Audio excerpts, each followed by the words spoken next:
नमस्कार, मैं हूं नीरज कुमार और आप देख रहे हैं एक देश एक आवाज़ न्यूज़।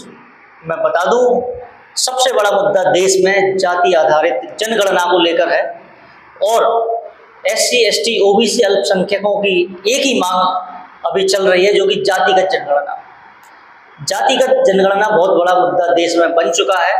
कई आंदोलन भी आप पूर्व में देख सकते हैं, वो हुए हैं और आगे भी होने की चेतावनी दे रहे हैं कि अगर जातिगत जनगणना नहीं कराई तो आगे उग्र आंदोलन भी हो सकते हैं। इस प्रकार से क्या देश में जातिगत जनगणना होना इतना आवश्यक है? आखिर जातिगत जनगणना से क्या आखिर हासिल होगा और क्या निकलने वाला है, इस बारे में हम चर्चा करेंगे। हमारे आज के खास मेहमान हैं राहुल भरैया जी, जो कि युवा समाज सेवी भी हैं और काफ़ी समय से बहुजन मूवमेंट में भी सक्रिय रहे हैं। हम उनसे जानेंगे आखिर जो जातीय जनगणना का जो मुद्दा उठ रहा है देश में, आखिर वो क्यों उठ रहा है और क्या वजह है और इसके पीछे क्या निष्कर्ष निकलेगा। राहुल जी, बहुत बहुत स्वागत है आपका। जय भी।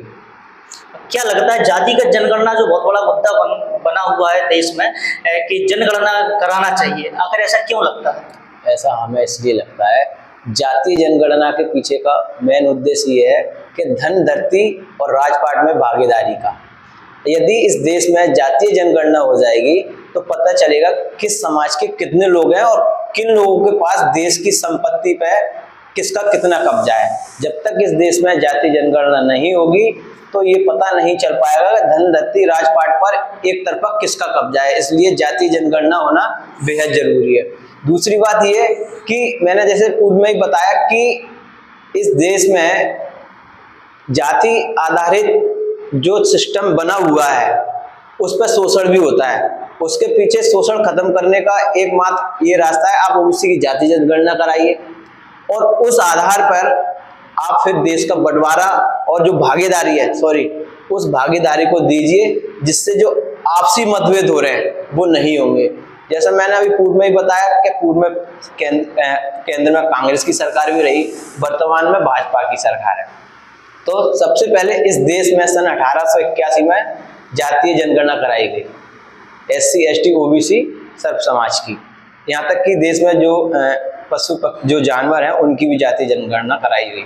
उसके बाद 1941 में फिर एक बार जातीय जनगणना कराई गई। उस जातीय जनगणना में एससी, एसटी समाज का जो जाति का आंकड़ा है वह सार्वजनिक किया गया, लेकिन ओबीसी वर्ग की जातीय जनगणना तो कराई गई लेकिन वो आंकड़े सार्वजनिक नहीं कराए गए। और आज वर्तमान में भाजपा की सरकार है, तो विपक्ष के लोग या विपक्षी दल के नेता हैं जो राहुल गांधी जी आज सदन में, अच्छी बात है कि वो आज ओबीसी की जाति जनगणना की बात कर रहे हैं। लेकिन मेरा उनसे निवेदन है और आपके दर्शकों के माध्यम से, आपके चैनल के माध्यम से ये मैसेज उन तक पहुंच जाए तो अच्छी बात है। यदि आप वाकई ईमानदारी से और ओबीसी की जातीय जनगणना के समर्थन में हैं और आप भाजपा सरकार को घेरना चाहते हैं इस मुद्दे पे, तो आपकी झारखंड और कर्नाटक में सरकार है। भारतीय संविधान अनुच्छेद 240 के तहत भारतीय संविधान 7वीं अनुसूची 69 के आधार पर राज्य सरकारों को जातीय जनगणना का प्रावधान है।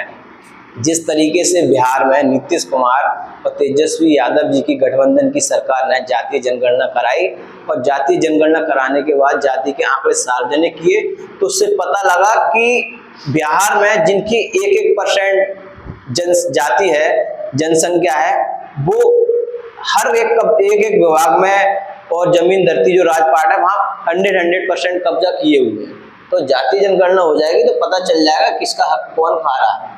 अच्छा, जातिगत जनगणना की हम बात कर रहे हैं तो जातिगत जनगणना जो बिहार में हुई थी उसमें आंकड़े भी आए थे सामने और जाति के हिसाब से कुछ ऐसा 65% करीब ओबीसी और सब एससी, एसटी को मिला के ऐसा आरक्षण दिया था।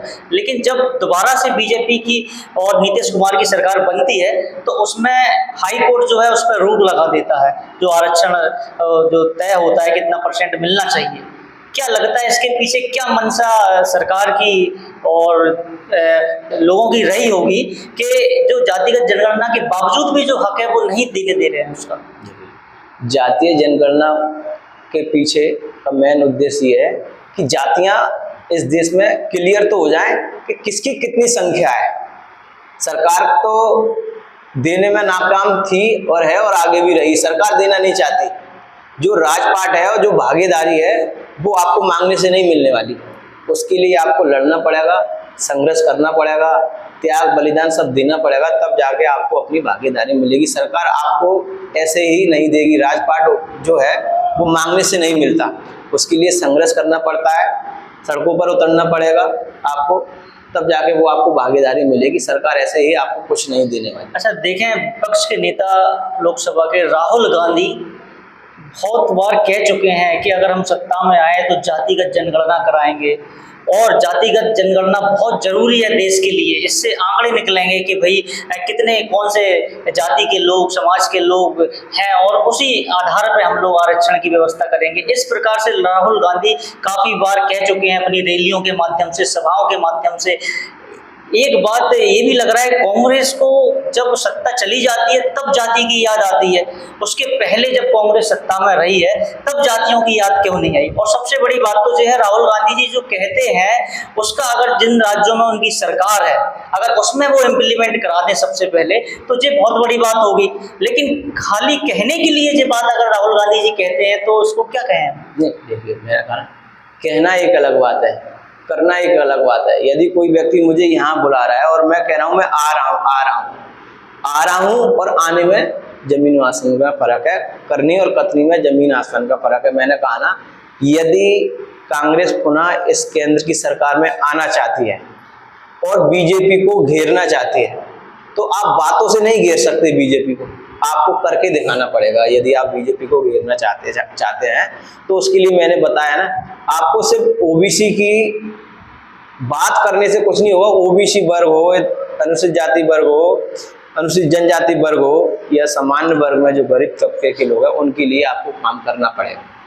कहने से कुछ नहीं होने वाला, कुछ करके भी दिखाना पड़ेगा। मैंने पूर्व में भी कहा ना, तमाम सारे जो मुद्दे हैं, चाहे वो किसान आंदोलन का हो, यदि आप पूर्व में ही सत्ता में रहते हुए एमएसपी पे गारंटी दे देते, फसल बीमा योजना लागू कर देते तो आज देश में ये हालात नहीं होते। तो मैं तो खुद भी कहता हूँ कि राहुल गांधी जी झारखंड और कर्नाटक में ओबीसी की जाति जनगणना करा के भाजपा सरकार को बहुत अच्छे तरीके से घेर सकती है।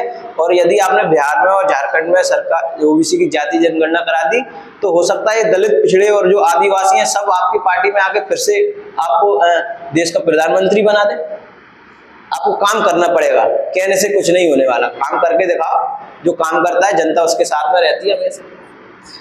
राहुल गांधी जी की बात करें हम तो राहुल गांधी जी जो सरकारें चल रही हैं उनकी कई प्रदेशों में उनकी जो सरकार है, सबसे पहले तो वो वहाँ लागू करें, उसके बाद अगर उदाहरण दें तो एक अच्छा भी लगेगा। अब आप बात तो करते हैं जातिगत जनगणना की, लेकिन आपके कई कांग्रेस के नेता भी हैं जो उसका विरोध करते हैं कि जातिगत जनगणना नहीं होना चाहिए। तो आप खुद समझिए कि केवल क्या ये राजनीति हो रही है कि जो वोटों की राजनीति होती है, जो कि सबसे बड़ा बैकवर्ड जो ओबीसी वर्ग है उसको साधने की इसमें बात होती है। क्योंकि जब तक बैकवर्ड अगर नहीं वो साध पाएंगे तो हो सकता है सत्ता में ना आए। तो उनके लिए जो बात है जातिगत जनगणना की कह के तो वो सत्ता में आना चाहते हैं। क्या जे एक लालच भरा भी उनका जो उनका दिमाग है वो भी इसमें उपयोग हो सकता है कि लोगों को लालच दे के सत्ता में आने का। सिर्फ ओबीसी की हक और अधिकारों की बात करना अलग बात है, हक अधिकार देना वो सच्चाई है। जो कांग्रेस इससे परे है, सच्चाई के साथ में नहीं है। यदि सच्चाई के साथ में होती तो मैंने कहा ना, आप सिस्टम में रहते हुए 50 साल की सत्ता में रहते हुए यदि आपने ओबीसी की जाति जनगणना करा दी होती, जनसंख्या के अनुपात भागीदारी दे दी होती, SC ST OBC का जो रिजर्वेशन है उसको आपने 9वीं अपनी सूची में डाल दिया होता, जाति व्यवस्था खत्म कर दी होती, तो जो तमाम सारे जो आज देश में जो हालात बने हुए हैं, जितनी यदि उसकी जिम्मेदार भाजपा है तो कहीं ना कहीं उसकी जिम्मेदार इन खामियों की पूर्व में रही कांग्रेस की सरकार भी है। अब बात करें केंद्र में और ज़्यादातर राज्यों में बीजेपी की सरकार है। अब क्या लग रहा है, बीजेपी की जो सरकार है वो जातिगत जनगणना के पक्ष में है या वो कराएगी जातिगत जनगणना, जो कि अभी समय की मांग है। कई जगह आरक्षण को लेकर भी अभी सुप्रीम कोर्ट ने भी बड़ा बयान दिया था उसमें। कि भाई आरक्षण में क्रीमी लेयर हो और जो ज़्यादा अधिक पिछड़ी जातियाँ हैं उनको रिजर्वेशन में भी कोटा दिया जाए। इस तरीके से कई ऐसे आदेश भी हुए हैं जो कि कई राज्य सरकारें कहीं उस पर अमल भी कर रही हैं और कई संशय में भी हैं कि हम करें या ना करें। तो सबसे बड़ा इसमें मुद्दा ये है कि अगर जातिगत जनगणना इसमें अगर होती है, इससे पहले अगर होती है, तो क्या वाकई में लोगों का हक उनको मिलेगा? उसमें देखिए, जब आपने जातियां बनाई तो आपको कोई समस्या नहीं थी, कोई परेशानी नहीं आई आपको जब आपने जाति बनाई। जब आज जातियों की जाति जनगणना की बात आ रही है तो फिर अब मेरे हिसाब से आपको कोई समस्या नहीं होनी चाहिए। जब जातियां आपने बनाई है तो फिर जातीय जनगणना कराने से परहेज क्यों? दूसरी बात, जो अभी वर्तमान में सरकार है उसका भी मुझे किसी भी तरीके से ऐसा जाति जनगणना का नजरिया कि जाति जनगणना वो करा देंगे, इस तरह की उनकी कोई आइडियोलॉजी या कोई विचारधारा है, ऐसा लगता नहीं है कि वो जाति जनगणना के समर्थन में है। यदि समर्थन में होते तो ये नरेंद्र मोदी जी जो प्रधानमंत्री हैं, अभी तीसरी बार प्रधानमंत्री बने, यदि वो ओबीसी की जाति जनगणना के समर्थन में होते तो करा देते। वो नहीं कराएंगे, ऐसी उम्मीद है। लेकिन हाँ, देश में हमारे जैसे तमाम युवा हैं जो देश की राजनीति को समझ रहे हैं, पूर्व में रही सरकार को भी समझ रहे हैं, वर्तमान में रही सरकार को भी समझ रहे हैं। वो देश के नागरिकों को, देश के युवाओं को जगाने का काम करेंगे। और जिस तरीके से हमने 2 अप्रैल 2018 में सरकार को जगाने का काम किया था, और इस जनगणना भी सरकार से करा के रहेंगे। और नहीं सरकार कराएगी तो सरकार को घेरने का काम करेंगे। वो कहावत है ना, जब सड़कें सूनी हो जाए तो संसद में बैठे लोग आवारा हो जाते हैं। तो हम सड़कों पर कल भी रहे थे और आज भी रहेंगे और आगे भी रहेंगे। संसद को आवारा नहीं होने देंगे। हम भले ही सत्ता में पूर्ण बहुमत में नहीं है, लेकिन सड़कों पर हम पूर्ण बहुमत में हैं। सरकार की हर गलत नीति का पुरजोर विरोध करेंगे और जो भी हमारे मुद्दे को सड़क के माध्यम से हम संसद तक पहुंचाने का काम करेंगे। साथियों, जैसा कि आपने देखा, युवा समाज सेवी राहुल वरैया जी ने अपनी बात रखी और जातिगत जनगणना जो कि एक बहुत बड़ा मुद्दा देश में बनता जा रहा है, और जातिगत जनगणना से कई ऐसे पहलू निकल के सामने आ सकते हैं जिसके अनुपात में हो सकता है कई ऐसी अति पिछड़ी जातियां भी हैं जिनको अभी तक पूरा लाभ नहीं मिल पा रहा है जो कि आरक्षण का है। उसको देखते हुए अगर जातिगत जनगणना कहीं होती है तो उसमें कई ऐसे निष्कर्ष भी निकलेंगे कि भाई जो आरक्षण का आज जो मुद्दा बना हुआ वो कहीं ना कहीं रिजर्वेशन के माध्यम से कि जितनी संख्या भारी उसकी उतनी हिस्सेदारी इस हिसाब से डिवाइड कर सकते हैं। साथियों, आज के लिए इतना ही। आगे हम मिलेंगे नई खास मुलाकात में। धन्यवाद।